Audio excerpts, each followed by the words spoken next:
भागवत गीता चौथा अध्याय। श्री कृष्ण भगवान बोले, इस अविनाशी कर्मयोग को मैंने सूर्य से कहा, सूर्य ने मनु से कहा और मनु ने राजा इक्ष्वाकु से कहा है अर्जुन। इस तरह परंपरा से प्राप्त यह योग सब राजश्रियों ने जाना, परंतु अधिक समय व्यतीत होने से यह लुप्त हो गया। वही प्राचीन योग आज तुमको मैंने बताया है, क्योंकि तुम मेरे भक्त और मित्र हो।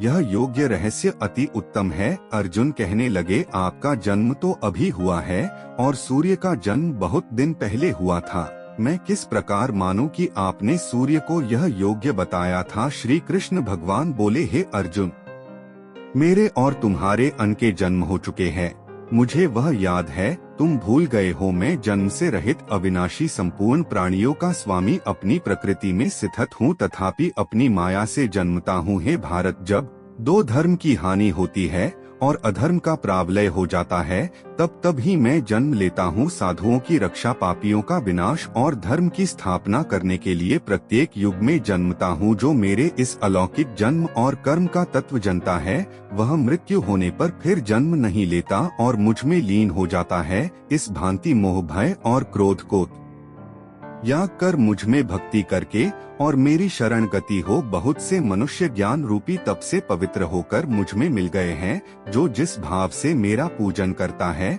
उसको मैं उसी प्रकार का फल देता हूँ। हे पार्थ, मनुष्य सब प्रकार से मेरे मार्ग का अनुसरण करते हैं, अर्थात यह चाहे जिसकी सेवा कर, वह मेरी ही सेवा है। मनुष्य लोक में कर्म सिद्धि की इच्छा करने वाले लोग देवताओं का पूजन करते हैं, क्योंकि इस लोक में कर्म की सिद्धि शीघ्र होती है। मैंने चारों वर्णन की सृष्टि अपने अपने गुणों और कर्म से की है। सृष्टि का कर्ता मैं ही हूँ, तथापि मुझ से अकर्ता अविनाशी जानो। कर्म मुझको बद्ध नहीं कर सकते तथा कर्म फल में मेरी कामना नहीं है।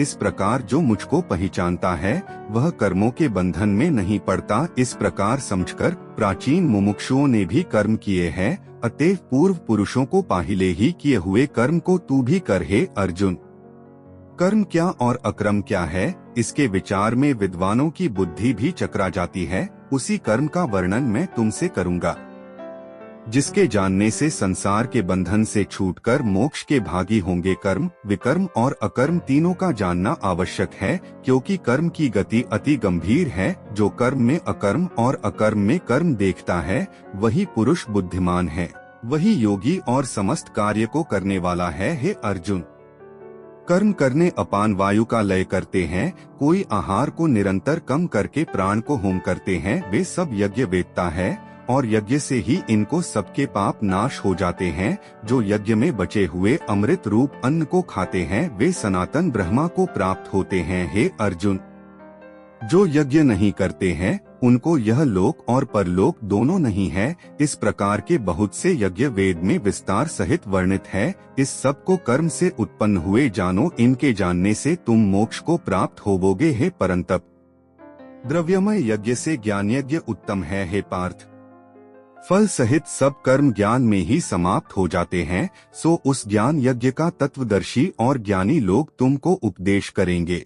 इसलिए तुम उनकी सेवा करना और उनको विनय पूर्वक प्रश्न करके ज्ञान यज्ञ जानना। इस ज्ञान को लाभ करके तुमको ऐसा मोह फिर नहीं होगा। इसी ज्ञान से समस्त प्राणियों से भी अधिक पाप करने वाले हो तो भी ज्ञान रूपी नौका से ही सब पाप रूपी समुद्र को पार कर जाओगे। हे अर्जुन, जिस प्रकार प्रज्वलित अग्नि सब कर्मों को भस्म कर डालती है, इस लोक में ज्ञान के समान पवित्र और कुछ भी नहीं है। यह ब्रह्मा बहुत काल पर्यत कर्म योग से सिद्ध हुए पुरुषों को अपने आप ही प्राप्त होता है। जो श्रद्धावान पुरुष इंद्रियों को जीत कर ब्रह्मा ज्ञान में लगा रहता है, वह ज्ञान को प्राप्त करता है और ज्ञान को पाकर अल्प समय में शांति को पा जाता है। अज्ञानी, श्रद्धा रहित और जिनके मन में संदेह है, ऐसे जो पुरुष है, वह नष्ट हो जाते हैं। जिसका मन सदा संयम ही रहता है, उनको यह लोक परलोक और सुख कुछ भी प्राप्त नहीं होता। जिसने परमेश्वर का आराधन और निष्काम कर्म योग के आश्रय से कर्म बंधन त्याग दिए हैं और ज्ञान से जिसके सब संदेह दूर हो गए हैं। हे अर्जुन, उस आत्मज्ञानी पुरुष को कर्म नहीं बांधता। हे अर्जुन, अतएव अज्ञान से उत्पन्न हुए चित्त के इस संशय को ज्ञान रूपी तलवार से काटकर मेरे बताए हुए कर्म योग को करने के लिए प्रस्तुत हो जाओ। श्रीमद् भगवद गीता के चौथे अध्याय का लाभ और महत्व। जीवन में कभी न कभी मनुष्य को कुछ ऐसी मुश्किलों का सामना करना पड़ता है जब उसके पास समस्या का कोई समाधान नहीं होता। ऐसे में श्री गीता की मदद से वह समस्याओं का समाधान पा सकता है। साथ ही गीता के अध्याय का महात्म्य पढ़ने से व्यक्ति को मोक्ष मिलता है। गीता चौथा अध्याय का महात्म्य। लक्ष्मी जी ने पूछा, हे स्वामी, श्री गीता जी के पाठ करने वाले को छूकर भी कोई जीव मुक्ति हुआ है? तब श्री नारायण जी ने कहा, हे लक्ष्मी, तुम्हें मुक्ति की एक पुरातन कथा सुनाता हूँ। गंगा जी के तट पर एक काशीपुर नाम का एक नगर है। वहाँ एक वैष्णव रहता था। वह नित्य गंगा स्नान पर श्री गीता जी के चौथे अध्याय का पाठ करता था। एक दिन साधु वहां बैठ गया और बैठते ही उसको निद्रा आ गई। एक बेरी से उसके पाँव लगे और दूसरी से सिर लग गया। वे दोनों बेरियां आपस में कोप कर पृथ्वी पर गिर पड़ी। उनके पत्ते सूख गए। परमेश्वर की इच्छा से वह दोनों बेरियां ब्राह्मण के दो कन्याएं हुई। फिर ब्राह्मण के घर जन्म लेकर उन दोनों कन्याओं ने तपस्या करना आरंभ कर दिया। जब वे दोनों बड़ी हुई तब उनके माता पिता ने कहा, हे पुत्रियों, अब तुम्हारा विवाह करते हैं। तब उन्होंने माता पिता से कहा, हम विवाह नहीं करेंगे। उनको अपने पिछले जन्म की खबर थी। उन्होंने कहा, हमारी एक यही अभिलाषा है कि वह साधु हमें पुण्य दर्शन दें जिसके स्पर्श करने से हमें अधम देह से छुटकारा मिला और यह देह मिली वह मिले तो हड़ा अच्छा हो। गीता प्रथम अध्याय पाठ का महत्व और लाभ। यह विचार कर उन दोनों ने माता पिता को तीर्थ करने की आज्ञा मांगी।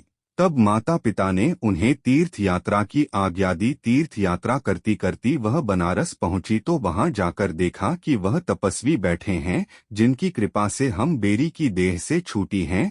तब उन दोनों कन्याओं के चरण वंदना की। साधु ने कहा, तुम कौन हो? कन्याओं ने कहा, हम पिछले जन्म में बेरियों की योनि में थी। एक दिन वन में तुमको बहुत धूप लगी, तब तुम बेरियों की छाया के तले आ बैठे। लंबासन होने से एक बेरी से आपके चरण लगे और दूसरी बेरी से सिर लगा, तो उसी समय हम बेरी की योनि से मुक्त हो गई। अब हमने ब्राह्मण के घर में जन्म लिया है और बहुत सुखी हैं। मद्गीता के दूसरे अध्याय का लाभ और महत्व। आपकी कृपा से ही हम मोक्ष को प्राप्त हुए। तब तपस्वी ने कहा, मुझे उस बात का पता नहीं था। अब आप आज्ञा करें, मैं आपकी क्या सेवा करूं, क्योंकि तुम ब्राह्मण उत्तम जन्म श्री नारायण का मुख हो। तब उन कन्याओं ने कहा कि आप हमको श्री गीता जी के चौथे अध्याय का फल प्रदान करो, देव देही पाकर सुखी होवे। तब उस तपस्वी ने उन्हें गीता जी के चौथे अध्याय का पाठ का फल दिया। फल के देते ही आकाश से विमान आए। तब उन दोनों देवी देही पाकर बैकुंठ के गमन किया। श्री नारायण, हे लक्ष्मी, यह चौथे अध्याय का महात्म्य है।